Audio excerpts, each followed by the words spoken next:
Wahyu, nah coba kau gambarkan saya Wahyu, ya bagaimana ya yang penting betullah sebuah bangunan seperti apa. Wah, ini ada bagian. Ini manajer langsung paham dulu ya. Yus.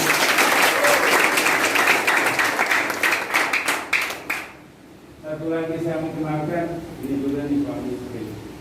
Nah, dasar bangunan itu cuma ada 4 bagian. Bagian pertama adalah fondasi. Ya. Oke, coba beri tanda yang mana fondasi. Ya, ini. Fondasi. Oke. Kemudian bagian kedua tiang. Dan bagian ketiga adalah atap.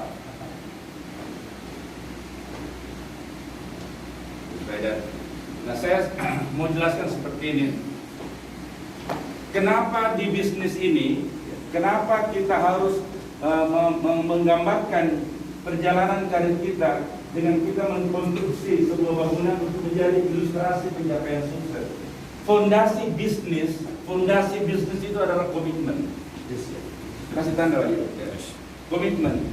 Jadi kalau kalian mau berhasil, mau mencapai goal kalian dalam sebuah keberhasilan yang menjadi dasar kekuatan untuk penopang dari sebuah bangunan kesuksesan itu adalah komitmen. Komitmen yang tidak terpatahkan. Banyak kan komitmen ini kadang labil. Ketemu dengan teman atau ketemu dengan paman, tante dan sebagainya, menceritakan tentang diri kita kenapa di lapangan karena komitmen itu jadi labil. Tapi komitmen yang tidak tergoyahkan, yang tidak terpatahkan. Kemudian tiang saya mengilustrasikan itu sebagai motivasi. Kalian sudah punya motivasi dong untuk sukses? Sudah sebesar apa motivasi yang kalian punyai? Sekokoh itu tiang yang menjadi penopang dari sebuah bangunan yang harus kalian punyai. Kemudian atap itu adalah sikap. Atap adalah sikap. Atap dari sebuah bangunan, jangankan kurang satu, retak pun itu tidak bagus. Retak pun itu akan membuat dari seluruh bangunan itu akan jadi merembes, ya, akan jadi bocor. Ya. Sikap, attitude, ya. Kalau kita membuat sebuah hitungan tentang sikap atau attitude itu pasti nilainya 100. Kalian urut aja angka attitude itu. Kalau A1 dan seterusnya pasti nilainya 100. Artinya apa? Bahwa sikap kita untuk kita harus mesti berhasil itu nggak boleh 99%. Harus benar-benar 100%. Jus Faida? Oke. Nah, tadi saya sebutkan bahwa kerangka dasar bangunan itu ada 4. Ini baru 3. Fondasi sebagai komitmen, tiang sebagai motivasi, dan atap sebagai sikap. Saya ulangi. Fondasi sebagai komitmen. Oke. Atau saya ulang, komitmen sebagai fondasi, motivasi sebagai tiang, sikap sebagai atap. Saya ulangi lagi. Atap sebagai sikap, tiang sebagai motivasi, fondasi sebagai komitmen.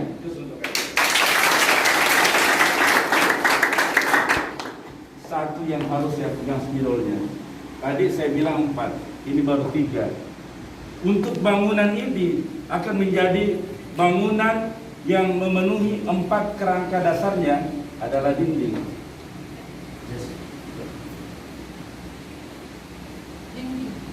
Dinding.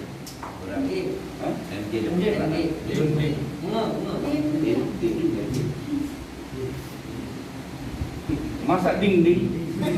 Dinding. Benar ya? Oke.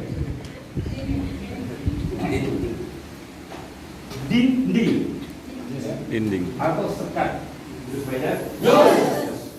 Dinding dari sebuah bangunan itu adalah kumpulan batu bata yang disusun dengan rapi akan melahirkan sekat-sekat atau kamar-kamar yang indah. Benar? Benar nggak? Di bisnis ini guys, tugas kita setelah kita sudah punya komitmen, kita punya motivasi, kita punya sikap menyelesaikan bangunan itu menjadi sebuah bangunan yang indah. Dan kita harus persiapkan alat yang kita gunakan untuk menyekat ruangan itu akan menjadi kamar-kamar yang indah. Supaya sekat itu adalah batu bata. Kumpulan batu bata yang diatur sedemikian rupa menjadi sebuah dinding yang bagus dan melahirkan rumah yang bagus. Di bisnis ini, batu bata itu adalah kata tidak. Batu bata itu adalah kata tidak, bukan kata iya. Kata tidak. Tujuan kita ke lapangan mengumpulkan kata tidak sebanyak-banyaknya. Untuk apa? Untuk menjadi dinding dari sebuah bangunan kita untuk berhasil. Tapi kenapa bukan kata iya? Kata iya itu akibat. Kata iya itu akibat. Kalau kita diberi waktu 8 jam di luar kantor, 8 jam di luar kantor, jadi tugas manajer harus bijak, harus memberikan waktu setiap calon manajer atau setiap manajemen training 8 jam di luar kantor. 1 jam menuju perjalanan sudah termasuk sarapan pagi. 1 jam kembali ke kantor sudah termasuk makan siang. Ada 6 jam waktu kita untuk see more people, meet more people. Lihat saya melakukan, kita melakukan bersama. Terus Faida? Kalau misalnya dia adalah MOP saya, tugas kamu melihat saya, lihat saja saya. Saya melakukan, lihat saja saya. Tidak harus mesti dia lihat sampai close, lihat saya melakukan. Lihat saya itu. Kalau namanya saya apa? Saya mulai. Lihat saja saya. Terus Faida? Seberapa sering dia harus melihat saya? Mungkin dengan 10 orang sudah cukup. Setelah itu, meet more people. Kita melakukan bersama-sama di teritori yang sama dengan customer yang berbeda. Terus Faida? Kita melakukan bersama-sama di teritori yang sama dengan customer yang berbeda. Kalau perumahan kamu saya pilih dulu, begitu. Kalau kantoran saya di bawah atau di atas, kira seperti itu. Ya, kalau mungkin di keramaian, saya mungkin di sini, kamu mungkin di situ. Faida? Kata tidak ini akan menjadi nol. Nah tadi saya katakan 8 jam di luar kantor, 1 jam menuju teritori, 1 jam kembali dari teritori, 6 jam kita meet people dan semua people. 6 jam itu kalau ibaratkan mempresentasikan atau menemui, bukan melihat orang, ya menemui itu 10 saja dalam 1 jamnya, ya tapi tidak harus misalnya 1 jam pertama 10. Ya, 1 jam kedua 20, mungkin nggak gitu. Mungkin 1 jam pertama 20, mungkin 1 jam kedua 30, mungkin berikutnya ada 5, ya mungkin ada. Kalau di satu kali pastikan lebih dari 60. Ya. Itulah yang harus mesti kita bawa kembali, karena yang kita kerjakan adalah lembar kerja. Yang kita kerjakan adalah worksheet. Tidak ada sesuatu yang bisa dievaluasi kalau kita tidak melakukan worksheet itu dengan benar. Hati-hati di worksheet ini. Di sini ada kebohongan yang kadang kenapa kita ciptakan. Semakin sering kita berbohong, semakin jauh mundur kita gagal ke belakang. Inilah yang menjadi alat evaluasi lembar kerja ini, worksheet ini. 60 orang yang kita harus mesti jumpai dalam setiap kita melaksanakan training kita, itu harus menjadi komitmen kita untuk mengerjakannya.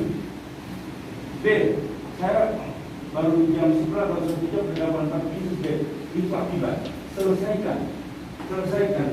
Awal yang baik, akhir yang baik. Awal yang baik, ada akhir yang tidak baik. Ada awal yang tidak baik, akhir yang tidak baik. Akhir yang baik. Cuman ada 3 hari dalam sehari pada saat kita mengikuti training ini. Awal yang baik, ada akhir yang tidak baik. Ada awal yang tidak baik, ada akhir yang baik, yang bagus. Awal yang baik adalah akhir yang baik.